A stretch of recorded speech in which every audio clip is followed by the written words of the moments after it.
Nous allons découvrir l'histoire de Quingey, religieuse, au cours des siècles. Je suis Pierre Bergier, le prêtre de la paroisse de Quingey et des environs. Nous commençons déjà par la paroisse de Quingey. Elle est fort ancienne. Sans en connaître l'origine exacte, l'abbé Rose, à la fin du XVIIIe siècle, pense que ce sont des religieux affiliés au prieuré de Saint-Renobert, tout proche, qui desservaient la paroisse initialement. Le territoire de la paroisse était vaste. Il regroupait différents villages avoisinants. Toujours, d'après l'abbé Rose, il comprenait Cessé, Courcelles, Palentine, Goux, Cherlieu, village disparu, Point-Villers, Pessan et l'avant sur la gauche de la rivière de la Loue. Et de l'autre côté, Chouzelot, Quingey, Lombard, Mémay et toute la seigneurie d'Aban. Les conciles de Latran en 1179 et 1215 décidèrent de retirer les religieux des paroisses de campagne afin de rassembler les prêtres en communautés, dont l'un d'entre eux avait la charge de curé. Un collège presbytéral était né. Le plus ancien édifice religieux connu semble avoir été une chapelle modeste, édifiée peut-être dans la Grande Rue par un membre de l'antique famille de Quingey, Jean du Port. À la fin du XIIIe siècle, Simon de Quingey, dit l'Ancien, pour le distinguer du héros du XIVe siècle, contribua à la construction de l'église, actuelle place d'Armes, église consacrée à Saint Martin, l'apôtre des campagnes. En récompense, il reçut de l'archevêque Eudes de Rougemont, qui vécut de 1260 à 1301, une part dans les revenus de la paroisse, mais il la céda avec les dîmes qu'il tenait de sa famille à la chapelle de Notre-Dame, fondée par lui-même dans la nouvelle église en 1298. Le cimetière entourait l'édifice religieux selon la coutume de l'époque. La famille Gros-Tebin, vieille famille quingeoise, offrit une maison au bord de la rivière, actuel presbytère, avec ses dépendances, et près du chevet de l'église, maison restaurée en 1682, telle que l'indique le millésime gravé sur le linteau de pierre de la porte d'entrée. Il s'agit là de l'habitation la plus ancienne par la conservation de son affectation d'origine depuis 700 ans. Nous la voyons sur cette reproduction de carte postale, au-dessous de la flèche, l'emplacement de la cure. La liste des curés desservant la paroisse est connue de 1300 à nos jours, dont ce portrait de l'abbé Lallemand, prêtre historien de Quingey, à qui nous devons de nombreux écrits. Le premier curé, après la construction de l'église du nom d'Étienne de Quingey, fut le frère de Simon de Quingey l'Ancien. Le dernier, avant la ruine de l'église initiale, devait être l'abbé Coste, qui avait fait partie de la Compagnie de Jésus avant sa disparition par Louis XV en 1765. Parmi ces prêtres de Quingey, l'abbé Meunier, qui a vécu à la fin du XIXe siècle, et une photographie de famille prise dans la cour de la cure avec l'abbé Guillemin dans les années 1930. L'église de Quingey possédait son chevet du côté de la cure. Au cours des âges, elle se dote de multiples chapelles vouées aux saints protecteurs des confréries. On a pu recenser jusqu'à 24 chapelles autour des nefs et contre les piliers de l'église. En 1738, l'archevêque de Besançon en fait supprimer plusieurs du fait de leur vétusté, ce qui a entraîné un nouvel inventaire des chapelles conservées. Vous venez de voir une représentation d'un clocher fictif, mais d'époque de Quingé, et le portrait de l'évêque en 1738.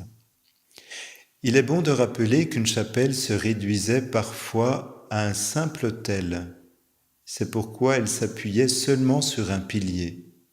L'une des chapelles était dédiée au roi, c'est-à-dire aux mages, en référence au passage de leurs reliques sous le règne de Frédéric Barberousse. Les éléments de ces chapelles formaient la chapellenie. Toute chapellenie est dotée d'un collateur qui entretient la chapelle, y a droit de sépulture et nomme le clerc qui en acquitte les fondations. Les différents prêtres attachés à ce service furent remplacés au XIVe siècle par une familiarité, c'est-à-dire un ensemble de prêtres qui aidaient le curé à chanter les offices, célébrer les obsèques et les mets anniversaires des fondations. Ces prêtres ne vivaient pas toujours sous le même toit et devaient se réunir plusieurs fois dans la journée afin de répondre à leur vocation dédiée non au service pastoral, mais aux offices liturgiques en tout premier lieu. Un manuscrit de 1769 rapporte que chaque jour, en l'église de Quingé, il y a messe basse le matin, grand-messe en milieu de matinée, vêpres dans l'après-midi et très souvent le dernier office de la journée avant le repos de la nuit, appelé compli, et un tiers au moins de l'année, matine. La bénédiction du Saint-Sacrement a lieu tous les dimanches et le jeudi de chaque semaine. Les membres de la familiarité devaient tous être originaires de la paroisse. Ce n'est qu'en 1685 que le curé fut secondé par un vicaire ecclésiastique pouvant venir de n'importe quelle autre paroisse du diocèse. Bien que doté d'un clergé abondant, c'est parfois un laïc qui devait assurer certaines prières publiques, notamment lorsqu'il n'y avait pas de donation, c'est-à-dire de charges financières destinées à rémunérer un clerc. Ce service pouvait revenir au maître d'école, celui de cesser dans la chapelle du village assurait ses exercices religieux. La maladrerie de Quingé. L'admonition générale de Charlemagne stipule en 789 qu'il y ait en divers endroits des hospices pour les voyageurs, des lieux d'accueil pour les pauvres. Car le Seigneur dira lors de la rémunération du grand jour, « J'étais un hôte et vous m'avez accueilli ». Notre bourg est situé près d'un gué. Pour cette raison, un établissement hospitalier est édifié à l'écart, à proximité des habitations. Nicole Brocard note à ce sujet « Le gué est un lieu symbolique dont le franchissement se conçoit comme un acte important et risqué. De fait, il matérialise le combat pour le passage d'un monde à un autre ou d'un état de l'être à un autre plus élevé.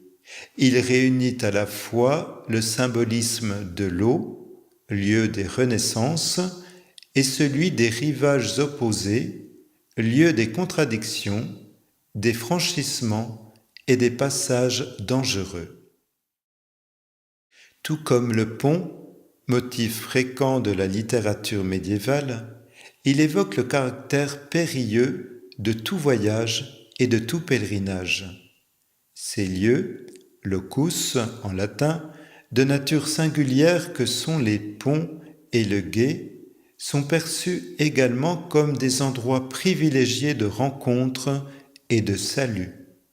Les hôpitaux implantés ici ou là sont habités par Dieu, et selon l'expression d'André Leroi-Gouzon, ils mettent de l'ordre à partir d'un point dans l'univers environnant. Quingey fait partie de cette terre de passage pour les grands pèlerinages de la chrétienté médiévale, Rome, Jérusalem, Saint-Jacques de Compostelle. Dès le XIIe et XIIIe siècle, des hospices s'installent le long des rivières de la Saône, du Doubs et de la Loue. Au début du XVe siècle, Jean de Montaigu, qui vécut de 1349 à 1409, dont vous avez le portrait, fonda un hôpital uni à l'ordre du Mont Carmel, puis à l'ordre de Saint-Jean de Jérusalem. Cet ensemble hospitalier était appelé Maladrerie et se situait en dehors du bourg. Son emplacement, malheureusement, reste inconnu à ce jour. Il serait bon de pouvoir le découvrir. En 1696, l'hospice de Quingey est rattaché à l'hôpital Saint-Jacques de Besançon, dont vous avez la vue. L'inscription gravée sur la cloche d'Aubrac résume bien la vocation de ces établissements: Deo Jubila, Clero Canta, Demones Fuga, Errantes Revoca Soi, jubile pour Dieu, chante pour les clercs, chasse les démons, rappelle les égarés. Les confréries. Parmi les nombreuses confréries créées au XVIIe siècle dans la paroisse, intéressons-nous plus particulièrement à celle du Rosaire. Cette association pieuse prône la prière à l'aide du chapelet. Chapelet, diminutif de chapeau. Il évoque une couronne tressée de fleurs. C'est un chapelle de rose, d'où le nom de rosaire. Dès le XIVe siècle, divers religieux se mirent à réciter autant d'Ave, prière consacrée à la Vierge Marie, que le psautier comptait de psaumes, soit 150. Ils les organisèrent par dizaines en méditant sur les joies et les douleurs de la Vierge et de son Fils, que l'on appelle mystère. En 1475, dans un couvent dominicain, paraît une fraternité du Rosaire. Ensuite viendra l'idée de confréries constituées par des laïcs. Le dominicain Alain de la Roche fait approuver cette dévotion par le pape en 1479 et la diffuse. La victoire navale de Lépante sur les Turcs le 7 octobre 1571, attribuée aux supplications mariales ordonnées par le pape dominicain Saint Pie V, accroît la dévotion. Le 7 octobre fut la date choisie pour la fête liturgique du Rosaire. Entre-temps, s'était constitué le récit selon lequel saint Dominique lui-même avait reçu de la Vierge Marie cette façon de prier. La propagation de la prière du rosaire stimulée par l'ordre des prêcheurs atteint notre paroisse puisqu'en 1617, une confrérie de ce nom est fondée. Elle avait pour siège dans l'église de Quingey la chapelle des comtes de Bourgogne. Les confrères la firent fermer en 1627 par une grille en fer qui fut remplacée en 1750 par une balustrade du même métal. Dans l'église Saint-Martin, l'autel du rosaire est surmonté d'une toile peinte sur laquelle figure la Vierge Marie avec l'enfant Jésus, offrant le chapelet à saint Dominique, en référence à la biographie du fondateur de l'ordre des prêcheurs. Saint Dominique, en coule blanche, habit des religieux, est accompagné d'un chien portant dans sa gueule un flambeau allumé allusion au songe qu'aurait fait sa mère lorsqu'elle attendait la naissance de son fils. Au-dessus du retable, Giacomotti a peint dans les années 1890 l'événement historique de l'Épante dont nous venons de parler. Cette confrérie prit fin à la Révolution française, mais elle rejaillit sous une forme d'association pieuse, structurée en fonction des âges, des sexes et des situations matrimoniales des laïcs, grâce aux confréries des dames et des hommes, et des jeunes filles et de la sainte enfance. Elle perdure jusqu'au lendemain de la Seconde Guerre mondiale par des actes de dévotion et de piété dont l'étude serait à réaliser. Nous en avons ici une illustration grâce à cette photographie représentant la conférence des filles habillées de blanc pour porter le cierge en 1943. La chapelle Sainte-Anne.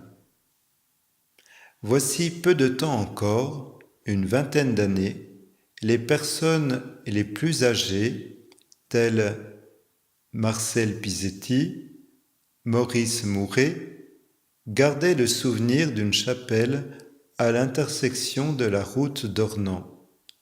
Actuellement, seul le nom de ce faubourg en conserve la mémoire. Il s'agit du faubourg Sainte-Anne. Sainte-Anne, mère de la Vierge Marie, patronne des Bretons, était très vénérée chez nous, modèle d'éducation pour les mères de famille. Une statue du XVIIe siècle, polychrome en bois, est conservée dans la chapelle de la maison de retraite actuelle. C'est la confrérie du Saint-Sacrement qui fit élever au milieu du XVIIe siècle une chapelle dédiée à Sainte-Anne. À la même époque, un petit sanctuaire est réalisé à Pessan, du même patronage. Un cimetière entourait l'édifice, dont seule une croix en fer forgé subsiste. Elle se dresse aujourd'hui sur l'ossuaire à droite, en entrant par la porte du cimetière du Haut. Une délibération de la fabrique, confirmée par le Parlement le 13 décembre 1775, interdit toute inhumation autour de l'église Saint-Martin. Le conseil de la ville décida en conséquence d'agrandir le cimetière de Sainte-Anne et de trouver une solution pour la chapelle tombant en vétusté. Certains élus désiraient tout bonnement voir disparaître la chapelle pour faire de la place. C'est ce que vota le conseil qui se prononça pour sa destruction. Mais d'autres se battirent pour la conserver, tel le familier Duplessis, prieur de la confrérie du Saint-Sacrement, qui plaida admirablement bien la conservation du sanctuaire. Il fut finalement épargné et même remis à neuf. Le curé, l'abbé Coste, s'y rendit en procession le dimanche 3 juillet 1785 afin de la bénir solennellement. Mais 4 années plus tard survint la Révolution avec son lot de misère. La chapelle fut dépouillée de sa cloche, de tous les ornements sacerdotaux, même les fenêtres furent volées, seule demeura la pierre de l'autel mise à nu. Vers 1820, le cimetière fut encore agrandi et les murs de l'enceinte entièrement reconstruits. En 1839, la paroisse prit à sa charge la restauration de la toiture, du clocher et des murailles, mais sans rien toucher à l'intérieur, faute de moyens suffisants. Il fallut attendre un don de 300 francs de M. Jean-François Tonneau, notaire honoraire, pour achever la restauration de Sainte-Anne. Le curé, l'abbé Lallemand, fit reprendre le dallage intérieur, gypser le plafond et les murs, construire un devant d'autel en bois, repeindre la porte de la chapelle ainsi que la statue de Sainte-Anne. et remplacer les fenêtres disparues. Le bienfaiteur sera enterré dans la chapelle. Après une rupture de 50 ans, le 24 juillet 1842, à la fête de Sainte-Anne, la messe fut célébrée à nouveau dans la petite chapelle. Et comme à Quingey, on aime faire les choses en grand, une nouvelle cloche de 84 kilos, est celle placée dans l'actuel clocher de l'église Saint-Martin, fondue par Humbert de Morteau, fut bénie le 17 octobre de la même année. À cette occasion, il y eut grand-messe, exhortation de circonstance, on tira les boîtes, ou pétards, et la fête s'acheva par un repas splendide chez Monsieur Tonneau, parrain de la nouvelle cloche, souligne le chroniqueur. Chaque 26 juillet, une messe fut célébrée en son honneur. De nouvelles réparations furent entreprises sous l'administration de l'abbé Charles Monnier, 50 ans plus tard, grâce à l'obtention de dons. Monsieur le curé Cornu, en 1899, rehaussa le clocher de l'église paroissiale et y plaça de nouvelles cloches, dont celle de Sainte-Anne.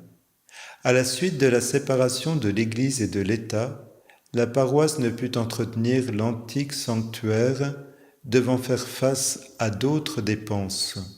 Elle dut se contraindre à abandonner cette chapelle, à l'ombre de laquelle de prestigieux quingeois furent inhumés.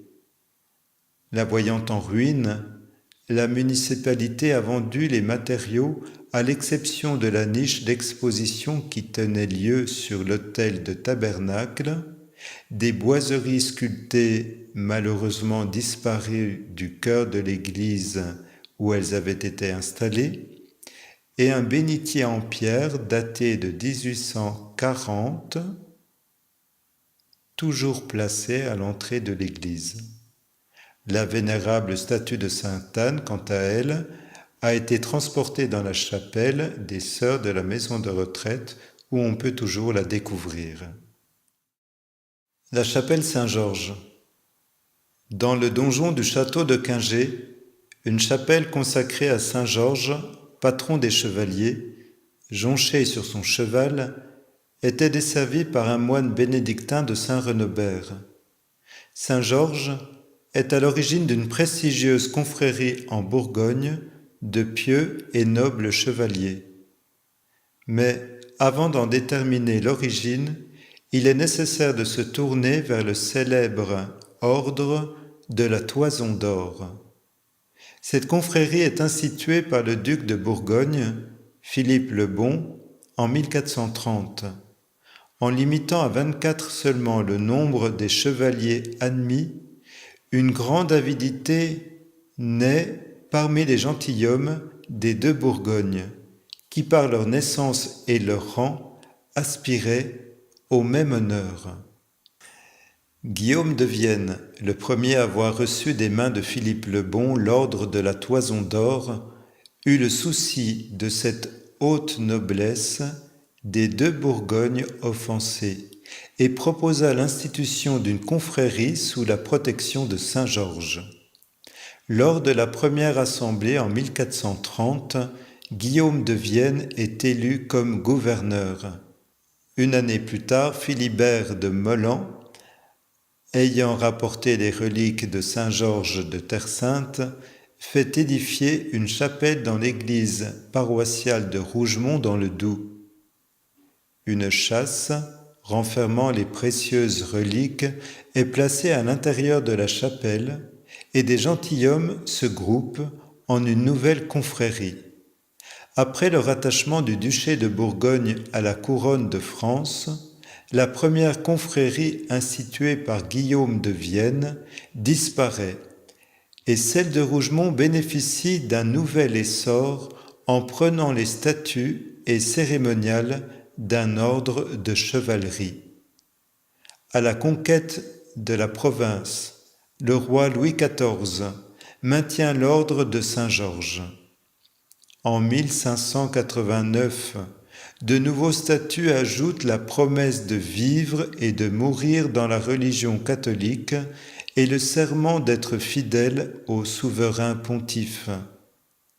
Bien qu'ayant survécu à la Révolution, la confrérie prend fin en 1824 et le dernier chevalier de Saint-Georges, Claude Astolphe Jouffroy d'Aban, 1783-1869, épura les comptes en édifiant l'autel latéral des chevaliers de Saint-Georges dans l'église d'Aban-Dessus. Saint Renobert.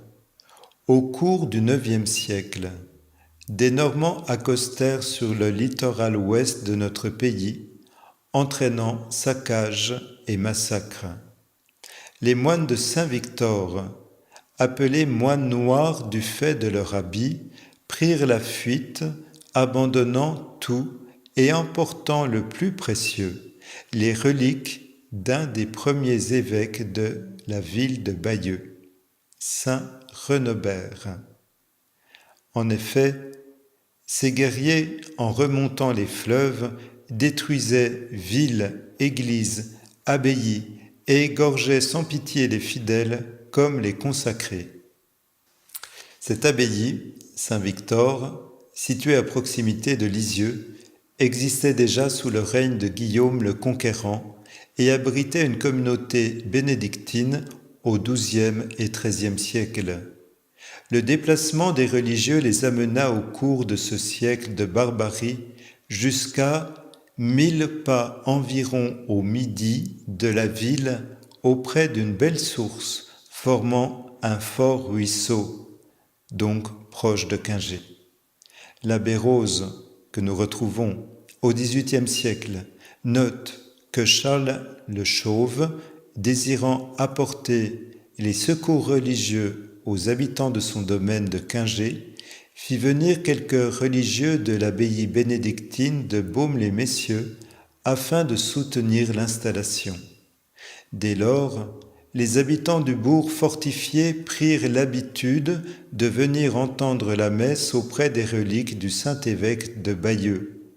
Ce lieu-dit porta désormais le nom de Saint Renobert qu'il garde encore aujourd'hui. Les reliques furent tout d'abord conservées dans un modeste oratoire voûté à berceau, sans ornementation particulière. Ensuite, une église, à l'époque romane, fut construite. Les ossements du Saint-Évêque furent placés dans une châsse derrière le maître-autel, au fond du sanctuaire. L'église du prieuré était orientée au levant d'hiver, se composant de 3 parties. La première, au couchant, comprenait la façade et ses 3 nefs. Les pèlerins pouvaient accéder aux nefs par les portes.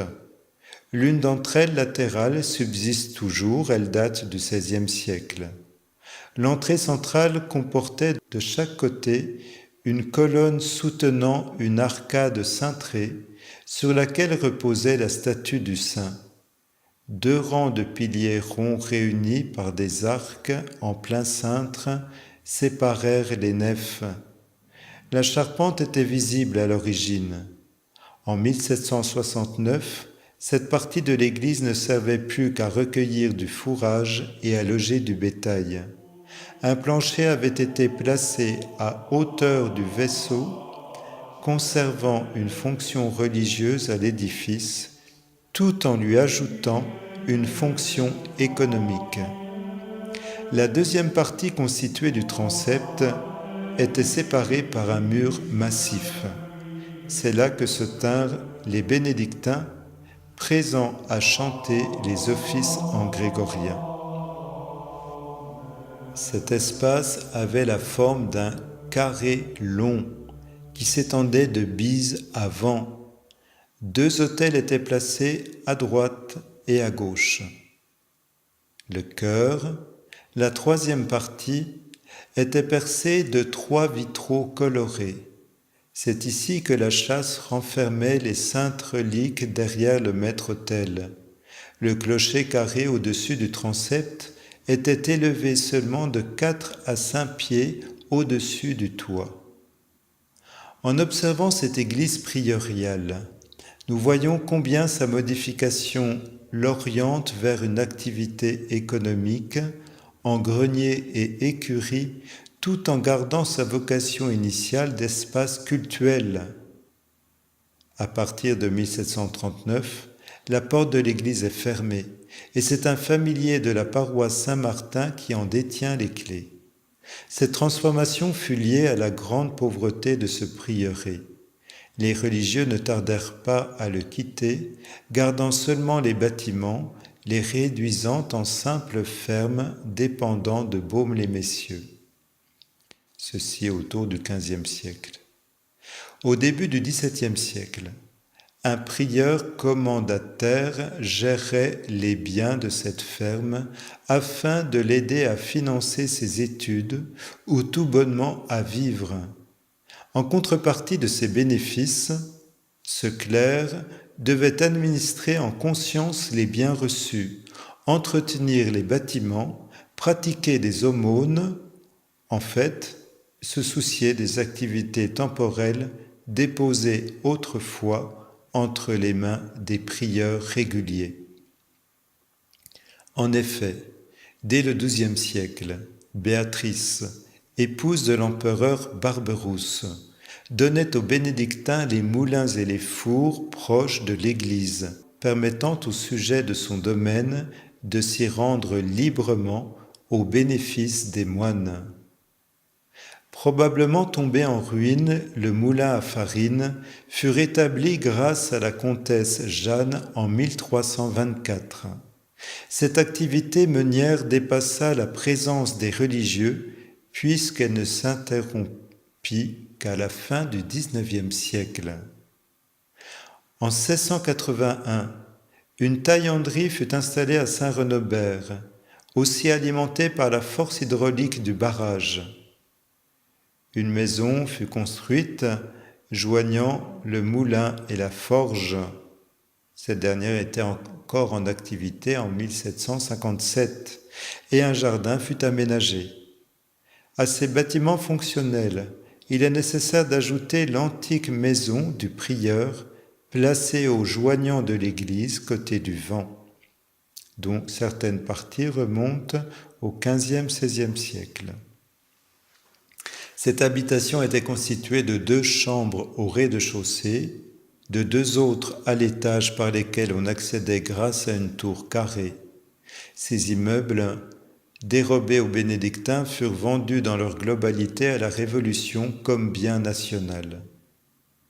Les reliques, après avoir été transférées solennellement en 1790 à l'église Saint-Martin, disparurent au moment de la terreur sans que personne, lors du rétablissement du culte, ait pu dire ce qu'elles étaient devenues. Le curé Lallemand, 1832-1848, curé à cette époque, à Quingey, possédait encore la chasse à la paroisse, mais 50 ans plus tard, l'écrin avait lui-même été perdu, comme la dernière épave d'un naufrage, souligne-t-il. Saint Renobert était vénéré pour la préservation du bétail, et le jour des translations des reliques dans la région, le 24 octobre, avait lieu une grande foire qui s'apparentait tant bien que mal au pèlerinage. Saint Renobert était invoqué aussi pour d'autres raisons moins connues. Le 21 février 1756, Barbe Maldine, femme d'Anatole Constantin de la Corne de Chaux, mit au monde un enfant mort-né. Les époux firent le vœu de le porter à l'église Saint-Renobert pour y faire célébrer la messe en l'honneur du Saint-Évêque, afin que le nouveau-né puisse vivre le temps de recevoir le sacrement du baptême. Saint Renobert était probablement en ce sens un sanctuaire à répit. Cette pratique était courante à l'époque. En effet, dès le début du XIVe siècle, dans ces sanctuaires consacrés à Dieu dits à répit ou de la recouvrance, chapelles, oratoires, Église, les nourrissons morts-nés recevaient le baptême dans des conditions très spécifiques. Lorsqu'un enfant venait au monde sans souffle de vie, la mère recueillait le petit corps, l'enveloppait dans un linge et le déposait dans un panier pour le transporter. Avec le père, le curé et plusieurs villageois, le cortège partait pour le sanctuaire à Répit. Le cadavre était déposé devant une statue de la Vierge Marie. Les villageois allumaient des bougies autour du petit corps et tous se mettaient à prier pour obtenir la clémence divine. Dès qu'un signe de vie se produisait, le curé officiait et le baptisait en disant « Si tu es vivant, je te baptise ». Il était alors inhumé comme chrétien dans un cimetière paroissial. Le Dieu de pitié. Le chemin menant à l'ancien prieuré de Saint-Renobert est doté d'un petit oratoire au toit de lave. L'abbé Jean de Molombe, familier de la paroisse et curé de Dampierre, vint terminer sa vie à Quingey, sa paroisse natale. Il fit construire cet oratoire au Dieu de pitié et sa sainte couronne en 1622. dont vous avez plusieurs représentations, notamment ce dessin de l'abbé Jean Garneret, à 2 époques différentes. La dévotion aux souffrances du Christ se développait à cette époque, troublée en raison de nombreux fléaux. Sur son testament en 1625, l'abbé Jean de Molombe fondait une messe de la Passion et procession à assurer chaque année. Les revenus ayant été réduits, seule une messe de la Passion était chantée dans les années 1780. Le corps du familier fut enterré sous l'édifice et sur le montant droit, JDMP signifie Jean de Molombe, prêtre. Une statue du Christ au lien est conservée à l'intérieur de la niche. La source fraîche au pied de l'oratoire du Dieu de pitié était réputée bienfaisante jusqu'à la fin du XIXe siècle. Les dominicains. Ce n'est que 2 années après la mort de leur fondateur, Saint Dominique, que ses disciples fondèrent à Besançon en 1223, à Poligny en 1271 et à Montbozon au siècle suivant. La famille de la Tour, très ancienne et prestigieuse famille de Quingey, eut une fille nommée Catherine. Cette dernière épousa Jean Buon. Jean fut le père de Claude, né en 1607, procureur fiscal. Son épouse, Louise de Mémé, décéda après avoir mis au monde un fils, Louis, en 1635. Ce dernier devint prieur des Jacobins de Poligny, mais également prédicateur à la cour de Bruxelles. Dernier inquisiteur du comté de Bourgogne, il ne pouvait hériter de son père puisqu'il était religieux. En 1669, par testament, Claude légua ses biens aux dominicains de Besançon et de Poligny dans le but de faire ériger un couvent dans notre contrée. Les bourgeois de Quingey étaient impatients de voir naître le projet de Claude afin que leur fils soit instruit et les pauvres soignés. Mais aucune construction ne pouvait être entreprise puisque, avant 1678, la province n'était pas sûre, menacée par le risque d'une invasion française. Claude, dans sa donation, demandait de faire dresser un beau couvent de l'ordre des prêcheurs à Quingey pour enseigner la jeunesse, prêcher, confesser, assister les malades. Mais en 1687, Louis était toujours en possession des biens de son père sans que son testament puisse être exécuté. Face aux sollicitations incessantes des Quingeois, une requête fut portée auprès de l'intendant. Ce dernier donna l'ordre le 25 mars 1688, d'obtenir la permission d'édifier le couvent sous un délai de 3 mois. L'installation d'une communauté n'aboutit pourtant qu'en 1708. Les premiers religieux se logèrent primitivement dans la demeure de leur fondateur, ancienne maison du docteur Pise. Une chapelle y était encore visible au milieu du XIXe siècle et assurèrent une vie sacramentelle, caritative et enseignante.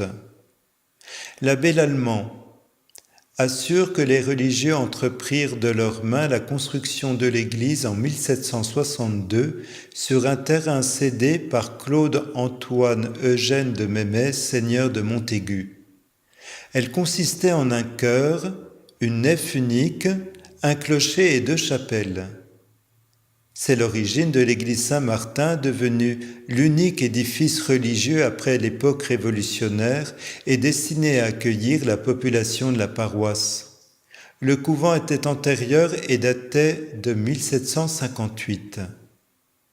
La proximité avec le curé de la paroisse et les familiers ne fut pas toujours simple, et c'est seulement avec le temps que les religieux assurèrent des offices et des processions à des heures différentes de celles des familiers, apportant une satisfaction générale. Au-delà de ces tensions intestines, une observation datée de 1754 considère la ferveur et la piété des dominicains à un degré si élevé que le couvent est surnommé la trappe de l'ordre. À la Révolution, le couvent dut fermer ses portes. En 1796, les 5 religieux restants partirent.